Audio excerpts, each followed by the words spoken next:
Hey there everyone, welcome back to the channel. So what we're going to be doing in today's video is we're going to block up a little bit of firewood here. The main focus is I got 3 saws to run here. I'm probably going to call this video the Tale of 3 Saws because of the video. Or because of what we're doing, I mean. So I got these 3 saws here. I'm not going to spoil it for you guys yet, but I got one for free, paid $15 for one, and $20 for the other one. I've had the Steel 038 running, and I've had this McCulloch ProMax 610 running the last few days. Used them a little bit, so kind of a little bit of a spoiler alert there that they do run. The 1010, Opie just redid the carburetor on it for me. He said he had it running, so we're going to go ahead and try that here in this video today. Like I said, one came free, one I paid $15 for, and the other one I paid $20 for. And they all run. So I will probably let you guys know which one is which at the end of the video. But I'm actually going to block some of this up and get a face cord of wood done. I got the skid steer here all set up, splitter, and then I'll walk over here to the wood trailer. I already did a bucket on there, a little over a bucket. This is actually going to finish the last load for this customer. I'm using the tractor and wood wagon for this customer because of the fact that I can't get in where they need it dumped with the truck. So I'm not going to spend too much time filming with the splitter and the skid steer right off the bat. If you guys are interested how I do that, I do have another video up on that of loading firewood with the skid steer and using the bucket. I fear I don't really want to bore you guys with that, but like I said, the main focus of the video today is I got these 3 saws. I've really been into collecting the older saws lately. I especially like the old McCullochs. I will say that. We've got that 250. And I've had 1010s in the past. I had a couple of them. They both had issues. Never quite got them running right. I had one. Actually, I did have one that ran great until I blew it up. And 610, I never had one of them. We found that one. And real reasonable price. So we picked it up, and it really didn't need much work. The 1010 was, I think, the one that needed the most work. But I'm going to go ahead and fire up those saws and run through that, and then afterwards, if I got time, I want to film. We're having another saw day this coming Saturday. So I'm planning on setting up for that, so I might try to include some footage of that with the chain, with the skid steer and the forks and stacking some stuff. My friend Brett is bringing down his it's called a wood buggy. It's got a buzz saw on it and a splitter and all that. So like all this round wood here, I'm going to put into a pile so that we can run that through the buzz saw, and that pile over there is the pile we're going to be focusing on cutting out of this Saturday. So I'm hoping to set up. I gotta get a wood rack out here because we're gonna cut some wood and stack it and probably sell it because it's just fun to us. So that's why we choose to do that. But all right, I'm gonna go ahead and fire up these saws and get to cutting.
So the 1010 runs, I gotta get a different chain oil. That chain is kinda not doing it. It's either the chain or the bar. I'll have to show you guys when I get all said and done blocking this log up here. But the whole it horseshoed it. So I'm not sure if it's a chain or the bar. It's got a weird style chain on it. So I'll have to show you guys that chain as well. But I'm gonna go ahead and fire up the 610 that caught now.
Alright everyone, so just a quick break here for a second before I cut some more.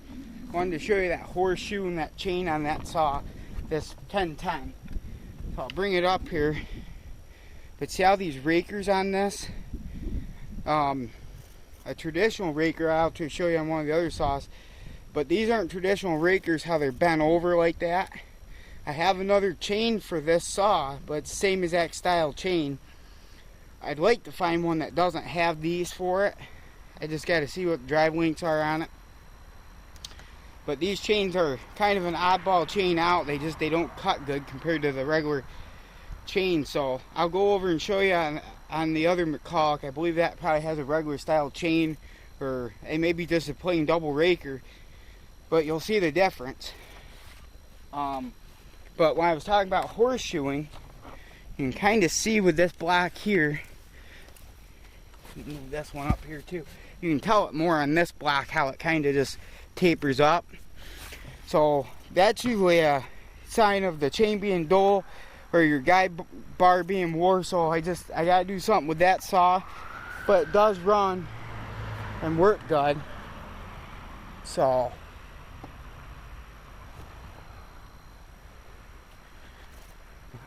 not sure quite what went there. We just had a sheriff go by the house with a car, and I don't know if he's trying to pull the car over or what, but the car wasn't pulling over, just kept right on going. So you could still hear the sirens on going in the background. So I don't know if he's trying to pull him over or what, but that was kind of a little bit interesting. But alright, back to the subject at hand. So actually this is kind of like a safety chain on this one. It's got that long raker. It's not quite a safety chain. This is actually a different chain yet than what I've seen, because it's got that double raker and that's got another raker here. This chain cuts really well compared to that. The steel, I'll show you the chain on that one. That one's actually got a mismatched chain on it. Opie took 3 different sections of chain to make one chain. So hopefully that sun ain't in your guys' eye or screwing up the camera. But so this one's got actually 3 rakers. And then you come up here and it has the double rakered, just the 2. I almost want to say it has a spot where it's a single raker chain. Maybe not, but I know there's one spot right there where it's spliced. That's almost like a regular single raker. I mean, if you guys are watching this and have ran saws for any amount of time, you guys probably know the difference between chains, but I was just kind of trying to explain the difference. I think that's a lot of the issue why that one ain't cutting correctly. But they all run. The 038 has a little bit of a throttle issue, but it doesn't like to let off, but it does run good, cuts good. That chain on that's actually a little dull. I'm going to take it off and have Opie sharpen it, but the reason why I didn't do that yet is because for this coming Saturday we're going to be putting the Alaskan mill, or putting that saw in the Alaskan mill. I got a special chain for it for that, so I don't want to take and have the I didn't see a sense of taking the chain off, having it sharpened, or sharpen it just for cutting a few blocks of wood. But I'll go ahead and move this wood, and then I'll fire those saws up again and we'll cut some more.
So I have this blocked up here. I blocked up those 3 logs.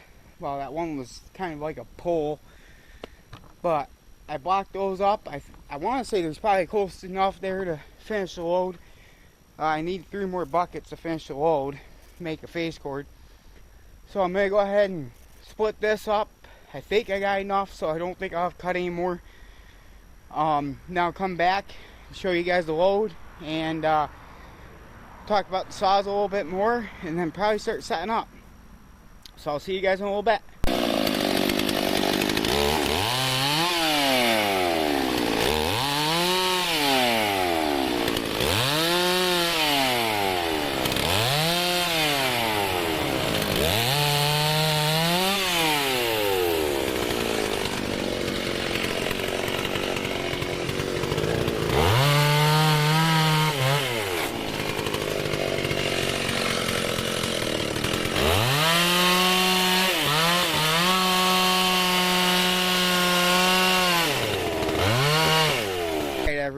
So we got the load of wood loaded here. This is actually probably more like a face cord and a half. The reason being that I actually gave extra. I only need 1 face cord to finish the order. The reason I gave extra is because it was there. I had the extra blocked up. I said, you know what, might as well clean it up, and then that way it's not sitting here for this weekend's sawing event. So, I mean, it's not quite a half face cord, or a face cord and a half. It's probably, and honestly, it's probably a face cord and a quarter. About 5 buckets worth on there. Because the last couple buckets were really heaped up. And plus, where this wood's going is the neighbor that we cut the hay off of for the animals. He lets us, he lets us cut the hay for nothing, doesn't charge us, so it's kind of a little bit of a bonus, a little bit of a thank you for him. Fortunately, I make money off the firewood because I have the overhead with buying the logs, so I gotta kind of do that. So before I get ready to start kind of setting up for this Saturday, we'll touch base back on the saws here. So a little quick interesting thing on the steel. It says it's a 038 AV Super. It's actually a 038 Magnum. So where we got this saw, we got 2 of them. One was a Super, one was a Magnum. This Super cover was in better shape than the Magnum. So that's why this has the Super cover on it, but it is a Magnum, which is about 72 cc. This is the saw I got for free. Guy was going to scrap them, and we said, wait a minute, we'll take them. He said, just get them out of here. Very little work on this one. Literally changed the spark plug and put some gas in it, and it ran. It needed a good cleanup because it had been sitting. But so that's one of the reasons why that one's going on the Alaskan mill, is because if it blows up, we're not out anything. I put our 372 on there, but they're kind of a harder saw to replace, a little bit more expensive, let's put it that way. And this is just an older one that's added to the collection. Doesn't really, it's a neat saw, but if it dies, it dies. If it runs, it runs. So onto the McCulloch 1010. That one is the one I paid $20 for. I bought it off of a guy. I figured if it wouldn't run, at least I'd have parts for the other one that I have that's a little temperamental. I don't know if the main seals are bad in it or what. Opie's looked at it a handful of times. He can't quite get it figured out. So he said he's just, it's kind of like a part saw now. Maybe down the road he'll revisit it. But he's got enough projects without adding to it. So I believe he used parts out of that carburetor to make this one work.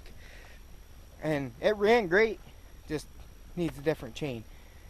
And but nice thing with both these McCullochs, they have scabbards. I think that one's one or that's the one that came with the part saw I got. And so we happen to have the scabbard. This one came with the scabbard. This is the 610. This is the one we paid $15 for, and I don't think he did much to this one either. I think he did a little bit of tinkering, and it ran, and it runs. He's always wanted one for the collection. He hates them. He calls them wheel chocks. He had one years ago when him and a good friend of his were logging, and they always wanted to cut lopside because they're always heavier on this side. I haven't had a super problem with this one yet doing that. I mean, you can tell it wants to cut a little off, but not bad at all. But he always says he's gonna get a 610. Found this one for $15. The guy said he didn't know if it ran or not, so he went and got it, and a little bit of work and it ran. So I can't remember what he said he did to it. Like I said, I'm a little partial to the older McCullochs. I have some older home lights and stuff like that, but I'm more of a McCulloch guy. Always have been. I had that 10 years ago that I blew up. I actually got it for free. Neighbor had it back years ago, and I asked him what he wanted for it. He goes, take it. I don't know if it runs or not. I took it home, cranked on it. I said, I'm going to have to take it to a shop and get it looked at. I had the ignition switch off, fired right up, ran, used that saw as a backup for years. Until I didn't use it much anymore. It sat on a shelf, and then I got it running again with a little tinkering, and I was using it one day, cut maybe 2 cuts with it, and blew it up. So then I found another one, and that one ran alright for a little bit, and then that one didn't. So we'll see how long this 1010 lasts. The 1010 seem to be a good saw, but they seem to only last so long. I don't know what goes wrong inside with them, but this is a 1010 or a Mac 1010, where the other ones I've had have been Pro Mac 1010s. That 1010's about 55 cc, I believe, 50 to 55, somewhere in that range. I'd have to look it up again. And the 610 is, I believe, 60 or 61 cc. So I'm going to go ahead and put those saws back and get them out of the way and just kind of pick up a little bit. Move the tractor and wood wagon out of the way. I got to make a quick repair in the skid steer. The throttle, it's got a pull type throttle to it. You pull it up and it kind of holds. You slide up and down while the Allen screw backed out of it. So I pulled it up and the handle came off, so I just gotta see if I can fix that quick. But I'll probably do some filming of setting up and maybe do a walk around and explain what's going to go on. So, alright, I'll see you guys in a little bit again. Alright everyone, I'm back. I didn't record any of getting things set up here because I was trying to figure out how I wanted it and just working on that. And I tried to film a couple different times. I didn't like how things were going, so I just said I'll focus on that. I'll show you guys what I got going on afterwards. So right there's the pile of round wood, or what I call pole wood anyway. Fix this one before I forget about it. But it's all stuff that we should be able to run through the buzz saw on that wood truck. So I'm gonna take and go ahead and do that. That's why I got there, because the way it's set up, I believe he can drive right in and put the splitter right there between the wood rack we're going to be filling and these logs. I know there's over a phase cord there just by looking at it, but I figure if we cut more, we cut more. But the idea is we can chunk it, have the splitter there, split it and stack it, and have the buzz saw here, which has a little belt, and we can buzz them and they run off the end. And got the Alaskan sawmill stand set up. I was replacing this board and the battery died in the skid steer. And because it's got the electric fuel pump, it wasn't getting fuel, so I'm in the process. I gotta go get the jump pack and put on enough so I can get that log off the forks and get it up to the garage for the night. So I can put it on charge, and hopefully by the time we need it again, it'll be charged up. That cherry log there is the one I was going to put up there. It'll saw a little easier than the maple, or the ash. We saw the ash last time with it, and we might be getting some softwood too, but I figured the cherry's a good alternative in case we don't. So that's kind of what we got going on. I'm pretty sure Opie's going to film Saturday when we do this. If he don't, I will make sure I at least make a short video to show everybody what's going on. So with that being said, I'm going to go ahead and wrap up the video at this point. The only thing I can say is don't forget to like and subscribe, and I hope you guys enjoyed the video. See you next time.